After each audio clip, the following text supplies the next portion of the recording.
ఎరువులు, విత్తనాలు, పురుగుల మందులలో నాణ్యత పాటించాల్సిన బాధ్యత ప్రతి ఒక్క వ్యాపారిపై ఉందని తెలంగాణ రాష్ట్ర ఫెర్టిలైజర్స్, పెస్టిసైడ్స్ మరియు సీడ్ డీలర్స్ వెల్ఫేర్ అసోసియేషన్ రాష్ట్ర అధ్యక్షులు వెంకటేశ్వర్లు అన్నారు.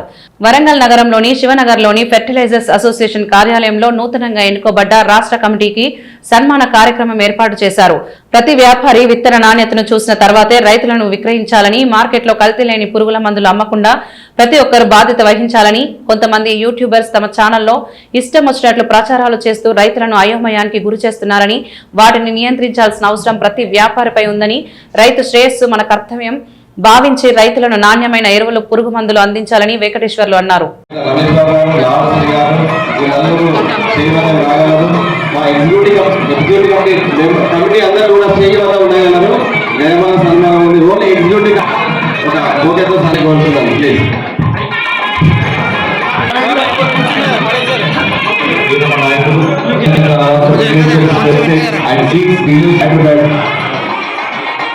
తెలంగాణ రాష్ట్ర అధ్యక్షుడు నాగుల వెంకన్న గారి చంద్రుడితో నోటిపోగులాగా వారికి విశ్వాలతో ప్రత్యేకమైనటువంటి ధన్యవాదాలు తెలియజేస్తున్నాను.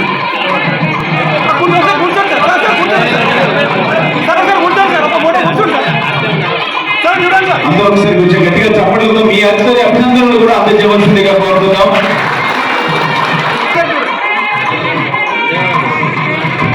ఎగ్జిక్యూటివ్ బాడీ వాళ్ళందరూ కూడా వేదిక పైకి రావాల్సిందిగా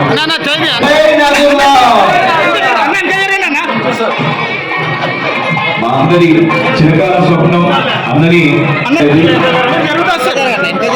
మీరందరి ఆశీస్సులతో ఆ భగవంతుని చదువుకుంటూ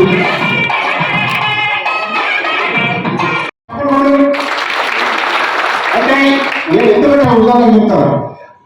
ఒక మహిళ ఎంత ఎంత కష్టం ఉంటుంది, ఎంత ఇబ్బంది ఉంటుంది. కాబట్టి ఏమవుతాడు మన సమస్యలను మనం మాట్లాడుకుందాం. ఇప్పుడు సంతోషకరమైన విషయం, మనందరూ సన్మానం చేసే విషయం కాబట్టి మనకందరూ సంతోషించే అందరం కూడా సంతోషంగా ఉందాం. ఆయన సాటి మీరు అందరూ సంతోషంగా ఉండాలని కోరుకుంటూ నాకు 2 నిమిషాలు ఇచ్చిన్నారు. సార్ ఆర్గనైజింగ్ సెక్రటరీ పల్లనారాయణ రెడ్డి గారిని మాట్లాడాల్సిందిగా కోరుతున్నాం.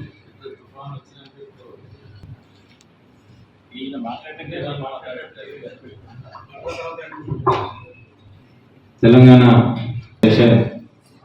హైదరాబాద్ ఏకగ్రీవంగా ఎన్నికైన రాష్ట్ర కార్యవర్గ సభ్యులకు మరియు రాష్ట్ర అధ్యక్షుల ఎన్నికైన మా ప్రియతమ నాయకులు, ప్రియతమ అందరూ శ్రీ సిద్ధి నారాజు గారికి మరియు రాష్ట్ర కార్యవర్గ సభ్యులకు, జనగాం, ములుగు, మహిబాద్ అసోసియేషన్ సభ్యులకు, భూపాపల్లి అసోసియేషన్ సభ్యులకు, మన తోటి ఈఏఎస్ఎఫ్ ఎంప్లాయీస్ అసోసియేషన్ వారందరికీ కూడా పేరు పేరున నా యొక్క హృదయపూర్వక ధన్యవాదములు.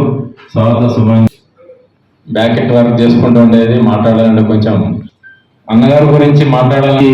అన్న ఒక్కడే మన అసోసియేషన్ ఒక స్టాండర్డ్ చేసి అన్న ఈ పేర్లన్నీ పెట్టిన అన్నిటికీ కూడా నిలువెత్తు మనిషిగా అన్ని కోణాల్లో చూసినా కూడా ఈ పదాలన్నిటికీ నిలువెత్తు సాక్షిగా మన నాగూరు వెంకన్న గారు ఉంటారు.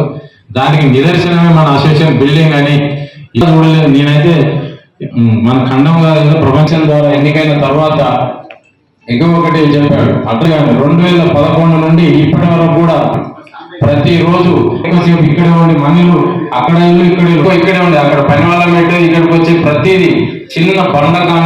జై కిసాన్. నిజంగా మనం కూడా ఇలా రైతు రాజు కావడానికి మన వంతు పాత్ర ఉంది. మొదటి నుంచి కూడా అనేక మీటింగ్లలో కూడా నేను ప్రతిసారి చెప్తా ఉంటాను. ఫస్ట్ మనం పాటించాల్సింది క్వాలిటీ. ఆ క్వాలిటీ విషయంలో మనం ఎక్కడ కూడా కాంప్రమైజ్ కావద్దు. రైతుకు మనం వెన్నుదన్నుగా ఉండాల్సినటువంటి బాధ్యత మన పైన ఉంది. మనం ఏ చిన్న తప్పు చేసినా అది రైతుకు నష్టం చేస్తుంది కనుక అది విత్తనమే కావచ్చు, పురుగు మందే కావచ్చు, అది ఎరువే కావచ్చు, నాణ్యమైన కంపెనీలనే రైతులకు అందుబాటులో పెట్టి మనం రైతాంగానికి అందించాల్సినటువంటి బాధ్యతాయుతమైనటువంటి పోస్టులో ఉన్నాం కనుక దయచేసి డీలర్ మా చెల్లెలందరూ క్వాలిటీ విషయంలో కాంప్రమైజ్ కావద్దు, నాణ్యమైనటువంటి కంపెనీలనే రైతులకు అందించాలని మీ అందరినీ చేతులెత్తి విజ్ఞప్తి చేస్తా ఉన్నా. ఇవాళ ముప్పటిగా కంపెనీలు మరి లైసెన్సులు పొంది వస్తా ఉన్నాయి. దయచేసి ఏదో చూసి తర్వాతనే మనం ఫార్మర్కి అమ్మాలి తప్ప మనం ఏ విత్తనాన్ని కానీ ఏ పురుగు మందు కానీ ఏదైనా కూడా ట్రయల్ చూడకుండా ప్రమోట్ చేయవద్దనే విషయాన్ని ఈ సభా సందర్భంగా గుర్తు చేస్తాం. ఎందుకంటే ఇవాళ యూట్యూబర్స్ ఇవాళ మన సోషల్ మీడియా యూట్యూబర్స్ అందరు కూడా ఏదో చిల్లీస్ విత్తనాల పట్ల కొంత టెంప్ట్ అయ్యి రైతులు కొన్ని నష్టపోయారని అది చేస్తాను. ఇలా విచ్చలవిడిగా యూట్యూబర్స్ అందరు కూడా మరి రైతులకు ఏదైనా ఒక విత్తనాలు ప్రమోట్ చేస్తారు, ఏదో బయో కంపెనీల యొక్క ప్రొడక్ట్స్ ప్రమోట్ చేస్తూ ఉన్నారు. అవన్నీ కూడా కంట్రోల్ చేయాల్సినటువంటి బాధ్యత కూడా మనం తీసుకోవాలి. ఇలా స్టాక్ డిజిటల్ కాదు మనం చేయాల్సింది. ఈ యూట్యూబర్స్ ఈ సేల్స్ ప్రమోషన్స్ కూడా ఆపాల్సినటువంటి బాధ్యత ఉంది. నువ్వు నీ కంపెనీ ప్రొడక్ట్ మంచిదైతే నువ్వు రైతులకు ట్రయల్స్ ఇచ్చి రైతాంగానికి చూపించి డీలర్లకు చూపించి ప్రమోట్ చేసుకోవాలి తప్ప ఎవరికి చూపించకుండా ఎవరు చూడకుండా విచ్చలవిడిగా ఎవరి విత్తనాలు వాడే మరి అమ్ముకోవడం అనేది మరి సరైనటువంటి పద్ధతి కాదు. కనుక దయచేసి యూట్యూబర్స్ పట్ల కూడా మనం అప్రమత్తంగా ఉండి జాగ్రత్తగా రైతుల పట్ల మనం జాగ్రత్తలు తీసుకోవాల్సినటువంటి బాధ్యత మన పైన ఉందనే విషయాన్ని కూడా ఈ సభా సందర్భంగా గుర్తు చేస్తాం. ఇంకా మన స్టేట్ అసోసియేషన్ గురించి చాలా మంది పెద్దలు మాట్లాడారు. దాన్ని మండల స్థాయి నుంచి జిల్లా స్థాయి నుంచి రాష్ట్ర స్థాయి వరకు కూడా కొంత కమిటీలను పటిష్టం చేయాల్సినటువంటి పరిస్థితి ఉంది. అవన్నీ కూడా జిల్లాల వారీగా ఇంకా టూర్ చేయాల్సినటువంటి అవసరం ఉంది. తప్పకుండా ఈ జిల్లాలో ఎలా అయితే మనం నగరం నడిబొడ్డిన ఎలా అయితే మన ఆత్మగౌరవ భవనాన్ని నిర్మించుకున్నామో రాష్ట్ర స్థాయిలో కూడా తప్పకుండా ఇంత లెవెల్లో కాకుండా కూడా దీంతో సమానంగా ఉండేటట్టు భవన నిర్మాణం మీ అందరి సహకారంతో సహకారాలంటే మళ్ళీ అందరికి అయితే తప్పకుండా నిర్మించుకోవాల్సినటువంటి అవసరం ఉంది. మరి మా నాగరాజు ఇంతకుముందు ఇక్కడో నాగరాజు అక్కడో నాగరాజు ఈ నాగరాజు మరి నేను అనేక తిప్పలు పెట్టిన మరి ఆయన నా దాటికి తట్టుకోలేక ఆయనే పెడవ మన ఆత్మ గౌరవ భవనాన్ని తప్పకుండా హైదరాబాద్ నగరం నడిబొడ్డులో కట్టలే కానీ అవుట్డోర్ రింగ్ రోడ్ చుట్టూ ఎక్కడో కాడ మంచి నిర్మాణాన్ని చేపట్టడానికి ఏదో తప్పకుండా మైండ్ మేకప్ చేసుకున్నాం. ఆల్రెడీ ఆ వర్క్ ప్రాసెస్ లో ఉన్నాం.